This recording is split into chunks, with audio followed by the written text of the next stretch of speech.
Hello，欢迎大家来到拔聊店的频道。今天我和 Kelvin 要跟你们讲关于 XC 的能力值或者 stats。OK，before 我更详细的解释每个能力值代表什么，让我先解释一下 XC 有的部位。每次 XC 会有6个部位，那就是眼睛、耳朵、背部、嘴巴、脚和尾巴。但是 out of 这6个部位呢，只有4个部位是可以攻击的，那就是背部、嘴巴、脚和尾巴。那我现在来解释一下每个能力值或者是 stats 代表着什么。HP 就很直接咯。HP 越高，血量就越高。1的话就会决定 XC 攻击的次序。HP 高的 XC 会攻击先。Skill 的话会决定 Skill Combo Bonus Damage。我会在之后的影片详细解释这个。魔绕的话有2个功能，第一个就是魔绕越高，第二个也就是暴击的 chance 就越高。第二就是魔绕越高的话，我们的 XC 进入 Last Stand 的几率也会更高。关于 Last Stand 我们也会在之后的影片详细讲解。So 每一个 XC 不同的 class 的 part 啊，会 contribute 不一样的 stats 哦。比如说 Plant 和 Reptile 他们各自都会给3个 HP， 然后 Plant 会给 Morale， 然后 Reptile 会给1个 Speed。接下来是 Beast 和 Bug 他们各自给3个 Morale， Beast 给1个 Speed， Bug 给1个 HP。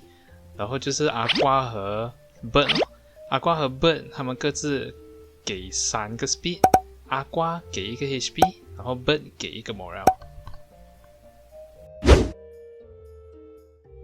我刚加入 XC Infinity 的时候，我经常会听到人家说那种 XC 很差，但是有时候我也听到一些人说那种 XC 比那种也就是 Pure XC 强。这是为什么？是这样子的，那种 XC 的下限是很低，但是我们在没有放任何 filter 的情况下，我们在 XC Marketplace 会看到很多杂种 XC， 这些 XC 的卡组都很差，这些卡是没有任何配合，也没有任何 synergy 的。那为什么一些杂种 XC 会比 Pure 或是纯种 XC 强呢？是因为在一些情况下，我们需要一些特别的 class 的卡来对付一些特定种族的 XC。XC Marketplace 最好体现 XC 强度的就是价钱。这里我给一个例子，这里我2只阿瓜，这只阿瓜是纯种 Pure 阿瓜，4张卡都是阿瓜的卡。这只 XC 的价钱现在是 0.067 ETH。这是另外一只阿瓜，这只和上一只阿瓜是很像的，只是他把其中一张卡 Orenda 那张卡换成 Dual Blade， 也就是野兽的卡。这张卡也让我们更加灵活，让我们更容易的解决对方的坦克，因为通常我们对手的坦克会是植物。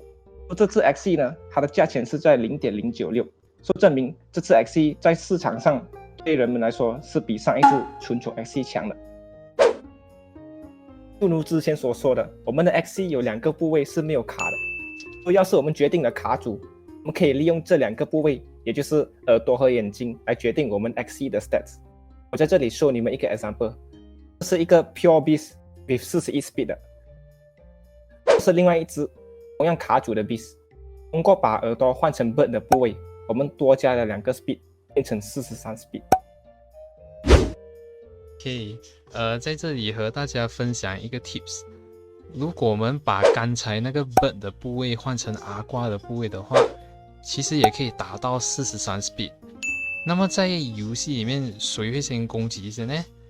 所以这个游戏的 mechanic 是这样的，如果 speed 一样的话，它就会看谁的 HP 比较低，就是谁先攻击。所以在这个情况下，有 Bird Part 的会先攻击，因为Bird Part 它虽然加3个 speed， 可是它另外一个加的是 Morale， 然后阿瓜也是加3个 speed， 可是它加的是 HP， 所以阿瓜 Part 的 XC 的 HP 就会比较高一点，所以它就比有 Bird Part 的打更慢一些咯。So 今天的 video 就到这里，记得帮我们 like 还有 subscribe， 拜拜。